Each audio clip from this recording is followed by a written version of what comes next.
Olá, seja bem-vindo, seja bem-vinda ao canal Matemática Superior. Hoje a gente vai resolver mais uma questão de equações diferenciais. Bom, a questão que a gente vai resolver hoje é a questão 1.1 da página 302 do livro do Reginaldo. Na letra A, pediu para a gente encontrar a temperatura de uma barra de metal de 40 centímetros de comprimento. Essa barra está isolada dos lados e a extremidade está a uma temperatura uniforme de 20 graus. Aqui supôs o coeficiente alfa igual a 1 e falou que suas extremidades estão mantidas a temperatura de 0 graus Celsius. Então aqui eu tenho uma distribuição inicial de temperatura, todo mundo a 20 graus no interior da barra, de 0 a 40, e em 0 e 40 eu tenho a temperatura de 0 graus Celsius. E depois, na letra B, pediu para determinar o tempo necessário para que o centro da barra esfrie a uma temperatura de 10 graus Celsius. Então, vamos lá para o sketchbook resolver essa questão. Aqui no sketchbook, eu já deixei preparado para a gente ganhar tempo na nossa solução aqui. O que a gente tem? A gente tem aqui a nossa equação do calor, tá vendo? A derivada parcial de U. Esse U de xt aqui é a temperatura, é minha temperatura. A derivada parcial em relação a t é igual à derivada segunda de u em relação à posição. Aqui eu tenho a minha distribuição inicial de temperatura e aqui eu tenho as condições que a gente chama de condições de fronteira de Dirichlet, ou seja, condições homogêneas nas fronteiras, ou seja, 0 e 40 a gente tem a temperatura de 0. Então, de acordo com a teoria que a gente viu, a solução é dada por essa fórmula aqui, vai depender de seno, ou seja, a posição vai variar de acordo com o seno e o tempo vai variar de acordo com o exponencial. Aqui faz totalmente sentido. Observe que isso aqui, quando o t vai para mais infinito, essa exponencial aqui tende a zero, visto que ela é negativa aqui, tá vendo? E o seno ele fica oscilando. Então, uma coisa que oscila vezes uma coisa que vai para zero, que é exatamente o que a gente tem quando o tempo vai para mais infinito aqui. Esse coeficiente que aparece aqui, a gente faz uma extensão ímpar, nesse caso da função constante 20. A gente chega nessa fórmula duas vezes, são os coeficientes de Fourier da série dos senos. Então é 1 sobre L, no caso aqui fica duas vezes, né, quando você pega a extensão. Então vai ficar duas vezes 1 sobre L, o L aqui seria 40, integral de 0 a L, que o coeficiente seria de menos L até L, de menos 40 a mais 40. Mas aqui a gente está considerando só a parte do domínio da barra mesmo, de 0 a 40. F de x, que seria a função, vezes o seno de npx sobre 40. Então aqui vai ficar simplificando o 2 com 40, aqui fica 1 sobre 20. Integral de 0 a 40 é 20, né, que é a função f de x, vezes o seno. Então esse 20 aqui dá para cancelar com esse 20. Então a primitiva de seno é menos cosseno, vezes, aqui eu pego a derivada de dentro, vai ser nπ sobre 40, então por isso que eu peguei 40 sobre nπ aqui, variando de 0 a 40. Bom, substituindo 40, eu vou ficar com 40 sobre 40 aqui, vai dar 1, então vai ficar cosseno de nπ. E depois, substituindo o 0, vai ficar cosseno de 0, que vale 1. A gente sabe que o cosseno de nπ ele vai ficar oscilando entre 1 e menos 1, né? Entre 80 e 0, né? Os cosseno vale 1 e menos 1. Então aqui, se o n for par, então a gente tem que zero, né? Porque vai ficar menos 1 elevado a par, vai dar 1 positivo, 1 menos 1 dá 0. Agora, se o n for ímpar, aqui vai ficar menos 2, então esse menos 2 vezes esse menos 40, então deu 80 positivo se for ímpar. Então, a gente só tem solução, os coeficientes só não zeram se o n for ímpar. Então, por isso que aqui eu já coloquei ímpar, aqui eu coloquei ímpar e aqui eu coloquei ímpar na minha fórmula geral, beleza? Então, essa aqui é a minha solução da letra A. Na letra B, ele pede o seguinte, vamos só dar uma olhadinha aqui na letra B, antes da gente ir para a solução propriamente dita. Na letra B, ele pediu para determinar o tempo necessário para que o centro da barra, ou seja, o centro da barra é a posição 20, esfrie a uma temperatura de 10 graus. Então, o que eu fiz? Eu vou analisar a temperatura em módulo. Quando você pega a temperatura em módulo, vou só mudar a cor aqui, deixar aqui um azul. Quando você pega a temperatura em módulo, o que vai acontecer? Quando você pega a temperatura em módulo, o que vai acontecer? Isso aqui é positivo, porque isso aqui é 1 sobre o ímpar, né? Ou seja, não precisa de módulo. 80 sobre π também não precisa de módulo. O seno sim, né? Porque de acordo com o valor de x aqui, esse seno pode ser negativo. E a exponencial aqui também não precisa de módulo, por mais que ela é decrescente, né, por causa desse sinal de menos que aparece aqui, ela não precisa de módulo, porque a exponencial é sempre positiva. Aí eu vou escrever alguns termos para vocês verem o que acontece. Então eu pego n igual a 1, por exemplo, aí vai ficar 1 sobre 1, que é o primeiro ímpar, vezes o seno de esse camaradinho aqui vai ficar 1, então vai ficar só πx sobre 40, vezes a exponencial. Aqui também vai ficar 1 ao quadrado, ficou 1. Aqui eu coloquei dessa maneira, tá vendo? E elevado a menos π ao quadrado vezes t sobre 1.600 elevado a 1. Porque potência de potência, né? Você pode multiplicar isso vezes esse. O próximo termo vai ficar, quando n for 2, então vai ficar 1 sobre 3, tá vendo? Que é o próximo ímpar, vezes o seno de 3π x sobre 40.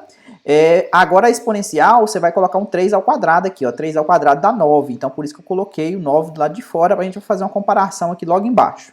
Mas o próximo ímpar, n igual a 3, vai dar 5. Aqui vai colocar o 5, aqui vai ficar 5 ao quadrado, dá 25. Aí o que eu vou fazer? Eu vou pegar isso aqui, que é exatamente o módulo, e vou observar o seguinte, essa parte aqui, ó, 1 sobre o ímpar vezes o módulo do seno, vai ser sempre menor ou igual que 1, visto que o módulo do seno, não, ele fica oscilando entre menos 1 e 1.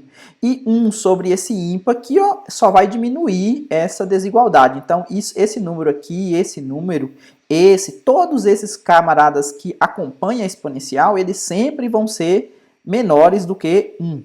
Então, acontece, eu vou focar só na minha exponencial. Já na minha exponencial, o que eu vou fazer? Esse camarada que eu coloquei lá de fora aqui, ó, esse primeiro termo aqui eu mantive ele. A partir do segundo termo, como aqui tem um 9, eu troquei por 2. Concorda que essa exponencial agora ela fica maior do que essa exponencial aqui. Então, significa que essa parte aqui, realmente, essa parte aqui é maior, tá vendo? Do que essa parte anterior. Porque essa exponencial aqui ela é negativa, então quanto maior esse expoente aqui, menor o número ali é. Aqui, esse 25 eu troquei por 3, então essa desigualdade se mantém, né? Essa exponencial aqui com certeza é maior do que essa exponencial aqui de menos 25, tá vendo? Porque essa coisa aqui eu estou mantendo ela, π ao quadrado t sobre 1.600.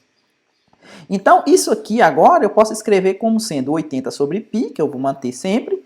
Isso aqui, essa soma de exponenciais, eu coloco nesse somatório aqui elevado a n, tá vendo? Agora o n é 1, o n é 2, o n é 3, o próximo seria... A próxima exponencial seria 7, seria 49, e eu iria trocar por 4, o 49 ia ser trocado por 4, e assim vai, né? Observe que o t aqui é um número positivo, que é o tempo, né? Então, essa exponencial aqui, ó, ela é sempre menor do que 1. Então, o que acontece? A fórmula que a gente viu lá no curso de cálculo 2, para uma PG de razão menor do que 1, isso aqui é uma PG com razão menor do que 1, essa coisa aqui tudo dentro do colchete é a razão, é o quê? É o primeiro termo dividido por 1 menos a razão, e isso se o módulo da razão for menor do que 1, que é o caso nosso aqui, ó, menor do que 1. Então, a fórmula vai ficar 80 sobre π, que eu vou manter, primeiro termo, o primeiro termo é exatamente o x, tá vendo? X elevado a 1, dividido por 1 menos a razão. A razão aqui coincide com o primeiro termo, né? Porque é x elevado a 1.